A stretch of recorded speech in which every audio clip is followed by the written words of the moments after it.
दोस्तों 7 लौंग लें, दुश्मन का 21 बार नाम लेकर के फूंक मारें और उसके बाद यह मंत्र पढ़ें और फिर जला दें। दोस्तों आपका शत्रु पूरी तरह से नेस्तनाबूद हो जाएगा। शत्रु की हालत ऐसी हो जाएगी कि वो दर दर की ठोकरें खाएगा। शत्रु रोएगा, गिड़गिड़ाएगा, पछताएगा कि मैंने इसके साथ ऐसा बुरा क्यों करा।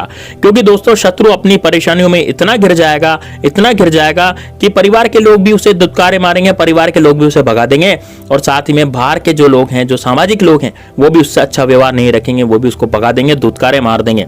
यानी कि दुनिया शत्रु पर पूरी तरह से थूक देगी। यदि आप ऐसा चाहते हैं कि शत्रु की मानहानि हो जाए, आप चाहते हैं कि शत्रु पूरी तरह से बर्बाद हो जाए, आप चाहते हैं कि आपका शत्रु पीछे हट जाए, आप चाहते हैं कि आपका शत्रु पूरी तरह से खत्म हो जाए, तो दोस्तों ये वाला उपाय सिर्फ और सिर्फ आपके लिए, इसलिए वीडियो को ध्यान से जरूर देखिएगा। साथ ही में दोस्तों कमेंट बॉक्स में हर हर महादेव जरूर लिखिएगा। हर हर महादेव लिखने के बाद आपको लाइक करना है वीडियो को और इसको शेयर करना है ज्यादा से ज्यादा। दोस्तों देखिए, हमें बताना हमारा काम है। आप यदि हर हर महादेव नहीं लिखते हैं तो आपका काम बिल्कुल भी नहीं होगा, क्योंकि आप महादेव बाबा के यदि भक्त हैं तो आप उनके लिए, उनके सम्मान में एक बार तो हर हर महादेव लिख सकते हैं। उससे आपका दिल खुश होगा, आपके अंदर की जो व्याधि है वो दूर होगी, क्योंकि आपने भगवान का नाम लिया है। दोस्तों यदि आप महादेव बाबा का नाम लेते हैं ना, तो महादेव बाबा इतने कृपालु हैं कि एक बार नाम लेने से, 2 बार नाम लेने से, 10 बार नाम लेने से आप पर निश्चित रूप से कृपा करते हैं। और यदि आप भगवान श्री राम के भक्त हैं तो भगवान श्री राम भी बड़े ही कृपालु और दयालु हैं। यदि आप भगवान श्री राम का नाम लेते हैं और लिखते हैं जय श्री राम कमेंट बॉक्स में, तो दोस्तों हनुमान जी आपकी रक्षा स्वयं करते हैं। तो दोस्तों चलिए अब बात करते हैं कि किस तरह से आपको अपने शत्रु का नाश करना है। तो दोस्तों देखिए, इस उपाय को आपको शनिवार के दिन करना है या फिर मंगलवार के दिन करना है या फिर सोमवार के दिन करना है। ये 3 दिन ऐसे हैं जब आप इस उपाय को कर सकते हैं। आपको लगता है कि नहीं यार मैं तो इस उपाय को बुधवार के दिन करूंगा, तो बिल्कुल कर सकते हैं। यदि आपको इमरजेंसी लगती है, शनिवार आने का आपको इंतजार नहीं है, तो आप निश्चित रूप से इसको बुधवार के दिन भी कर सकते हैं। तो चलिए दोस्तों कैसे इस उपाय को करना है। देखिए, इस उपाय के लिए सबसे पहले आपको 7 लौंग लेनी पड़ेगी। अब 7 लौंग कैसी लेंगे? जो फूल वाली लौंग होती है, जिसमें पीछे फूल लगा होता है, वो वाली लौंग आपको लेनी पड़ेगी 7। तो 7 लौंग ले लें। 7 लौंग लेने के बाद आपको दोस्तों वो फूल वाली लौंग आप ले लें 7 लौंग, और 7 लौंग लेने के बाद उसमें 7 लौंग आपने ले ली। और दोस्तों 7 लौंग लेने के बाद आपको इसको, जो 7 लौंग है, इसको आपको सीधे हाथ में रखना है। सीधे हाथ में रखें, मुट्ठी बंद कर लें। मुट्ठी बंद करने के बाद इसका 21 बार, शत्रु का, अपने दुश्मन का 21 बार आपको नाम लेना है और 21 बार ही फूंक मारनी है। जैसे मान लीजिए मेरे शत्रु का नाम अजय है, तो मैं क्या बोलूंगा? अजय सिंह। फिर मैं फूंक मार दूंगा अपनी उस मुट्ठी में, यानी कि सीधी मुट्ठी में मेरे जो लौंगे 7 लौंगे थे उन पर मैं फूंक मारूंगा। फिर बोलूंगा अजय सिंह। फिर मैं अपने हाथ में, जो मेरे सीधे हाथ में जो लौंग थी, उस पर मैं फूंक मार दूंगा। फिर बोलूंगा अजय सिंह। फिर 7 लोगों पर फूंक मार दूंगा। इस तरह से मुझे 21 बार नाम लिख करके 21 बार फूंक मारनी है उन 7 लोगों पर।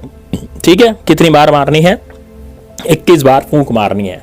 अब दोस्तों 21 बार फूंक मारने के बाद अब मैं आंखें बंद करूंगा। 10 से 15 सेकंड तक आंखें बंद करके और शत्रु के बारे में सोचूंगा। ये जो मेरा शत्रु है वो मेरे दिमाग में, यानी कि मेरे दिल दिमाग में उस शत्रु की छवि बन जानी चाहिए। ऐसा इमेजिन मुझे करना पड़ेगा, क्योंकि दोस्तों देखिए, यदि आप कहीं और ध्यान लगाएंगे, कहीं और ध्यान भटकाएंगे, तो फिर ये क्रिया संभव नहीं हो पाएगी। इसलिए आपको पूरा ध्यान अपने शत्रु पर रखना है उस समय जब आप ये क्रिया कर रहे हो। और दोस्तों क्रिया कहाँ करनी है? यह उपाय आपको एकांत कमरे में करना है, जहां पर आपको कोई डिस्टर्ब ना करे। इस उपाय को स्त्री भी कर सकती है, पुरुष भी कर सकते हैं, क्योंकि इसमें कहीं बाहर जाने की जरूरत नहीं है। घर बैठे बैठे इस उपाय को किया जा सकता है। इसमें इस उपाय में किसी तरह का कोई खर्चा नहीं है। इस कारण से इस उपाय को गरीब कर सकता है, अमीर भी कर सकता है, कोई भी व्यक्ति इसको कर सकता है। और दोस्तों नौकरी जाने वाले, जॉब जाने वाले, जो बिजनेस चाहते हैं, जिनको समय नहीं है, वो भी इस उपाय को कर सकते हैं, क्योंकि इस उपाय को रात्रि में करना है। अब रात्रि में तो सभी को समय होता है, इस कारण से आप रात्रि के समय भी इस उपाय को कर सकते हैं। तो दोस्तों रात्रि के समय आराम से बैठ करके इस उपाय को करें। दक्षिणी दिशा में बैठ जाइए अपने कमरे में और कमरे को बाहर से, अंदर से बंद कर दीजिए, क्योंकि यदि आप कमरे में बैठेंगे तो आपको जो परिवार के लोग हैं वो जरूर आपसे पूछेंगे कि भाई ये क्या कर रहे हो, क्या नहीं कर रहे हो। तो आपको निश्चित रूप से कमरे के अंदर बैठ जाना है, कमरे के अंदर बैठना है, या पहले ही परिवार वालों को बता देना है कि भाई मैं ये आज ये वाला उपाय करने जा रहा हूँ, ये करने जा रही हूँ, तो मुझे डिस्टर्ब ना करे, ताकि उनको भी जिज्ञासा नहीं हो और वो भी उत्सुकता से आपसे पूछे नहीं। क्योंकि दोस्तों इस उपाय में यदि किसी ने कुछ पूछ लिया और आपने उसका जवाब दे दिया तो वो हो जाता है टोकना। अब टोकने के कारण क्या होता है कि उपाय जो है वो फिर आपका सफल नहीं होता, विफल हो जाता है। तो ऐसा उपाय करने से क्या फायदा? इस कारण से पूरी विधि से करें उपाय, तभी तो सफल होगा ना। तो अब आपको क्या करना पड़ेगा? कमरा लगा दें, दक्षिण दिशा में बैठ जाएं, टेबल पे भी बैठ सकते हैं, आसन बिछा के भी बैठ सकते हैं, आपकी मर्जी हो जैसे बैठ सकते हैं, लेकिन दिशा जो है आपके मुख की वो दक्षिण दिशा की तरफ होनी चाहिए, क्योंकि शत्रु नाश की दिशा है। अब आपको क्या करना है? अब आपको 7 लोगों को लेना है और 7 लोगों को लेकर के आपको दुश्मन का 21 बार नाम लेकर के 21 बार फूंक मारनी है। 21 बार फूंक मारने के बाद दोस्तों आपको कपूर की व्यवस्था करनी है, वहीं पर कपूर की व्यवस्था करनी है। अब मैं एक आपको बहुत पावरफुल मंत्र बताने जा रहा हूं, वो मंत्र आपको पढ़ना पड़ेगा, है ना। कितनी बार पढ़ना पड़ेगा? देखिए इस मंत्र को आपको 21 बार पढ़ना पड़ेगा। कितनी बार पढ़ना पड़ेगा भाई? 21 बार पढ़ना पड़ेगा। तो कैसे पढ़ेंगे मंत्र को? मंत्र को मैं आपको यहाँ पर स्क्रीन पर यह मंत्र लिख देता हूं, वो मंत्र आपको मिल जाएगा और उसे आप कॉपी में नोट कर लीजिएगा। और इस मंत्र को आप देख देख के भी पढ़ सकते हैं, ऐसा जरूरी नहीं है कि आपको मंत्र याद ही करना पड़ेगा, ठीक है। तो जब आप 21 बार फूंक मार देंगे अपने हाथ में, उसके बाद आप कपूर की व्यवस्था सामने रखें। पहले उसको जलाए नहीं, लेकिन बस ये मंत्र 21 बार पढ़ें।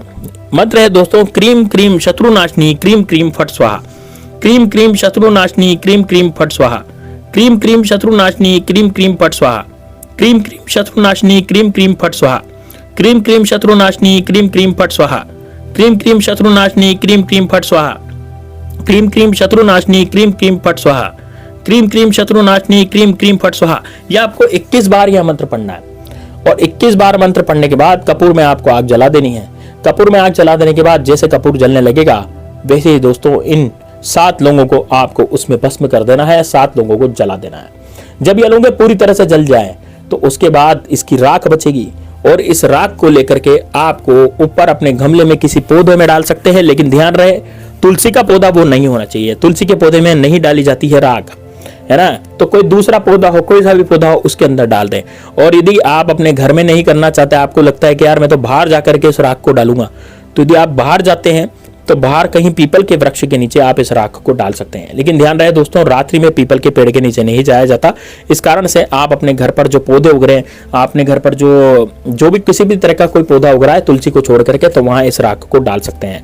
देखिएगा दोस्तों, आपका शत्रु जो है पूरी तरह से नेस्तनाबूद हो जाएगा, पूरी तरह से बर्बाद हो जाएगा, किसी लायक नहीं रहेगा। और दोस्तों वो शत्रु जो है अपनी परेशानियों में ही इतना घिर जाएगा कि जिसके कारण वो अपना कुछ भी नहीं कर पाएगा। यानी कि वो शत्रु अपनी विधि में, अपने परिवार में इतना ज्यादा घिर जाएगा अपनी परेशानियों में कि आपको भूल जाएगा कि मुझे इस व्यक्ति को भी कुछ करना है, मुझे इस व्यक्ति को भी बर्बाद करना है, ये सब वो छोड़ देगा। तो दोस्तों ये बहुत ही अच्छी तरकीब है और बहुत ही अच्छा उपाय है इस शत्रु को करने। और यदि शत्रु आपका कुछ बिगाड़ता है इसके बावजूद भी जबरदस्ती, तो वो शत्रु जो है अब फिर अपनी जिंदगी में खुद खता खा जाएगा, जीवित नहीं बचेगा, या फिर उसके साथ ऐसा कुछ हो जाएगा जिसके कारण वह जिंदगी भर पछताएगा। और दोस्तों यदि आपके जो गुप्त शत्रु हैं उनके लिए भी यह उपाय है। यदि आपके गुप्त शत्रु हैं, आप नाम नहीं जानते, तो जो लौंग मैंने बताई थे 7 लौंग और 21 बार नाम लेकर फूंक मारनी है, तो आपको केवल शत्रुनाश बोलते हुए फूंक मारनी है। तो जितने भी शत्रु हैं उन सबका भी नाश हो जाएगा। तो दोस्तों ये उपाय जो है समस्त शत्रु नाश का उपाय है, इसको जरूर कीजिएगा। मैंने आपको पूरी विधि और सब कुछ बता दिया है। यदि एक बार समझ में नहीं आया तो आप वीडियो को दोबारा से रिवाइंड करके भी सुन सकते हैं और कॉपी पेन डायरी में इसको लिख सकते हैं। चलिए दोस्तों, मिलते हैं नेक्स्ट वीडियो में। कमेंट बॉक्स में हर हर महादेव जरूर लिख दीजिएगा। मिलते हैं इस वीडियो में, जब तक के लिए जय श्री राम, जय बागेश्वर धाम सरकार, हर हर महादेव।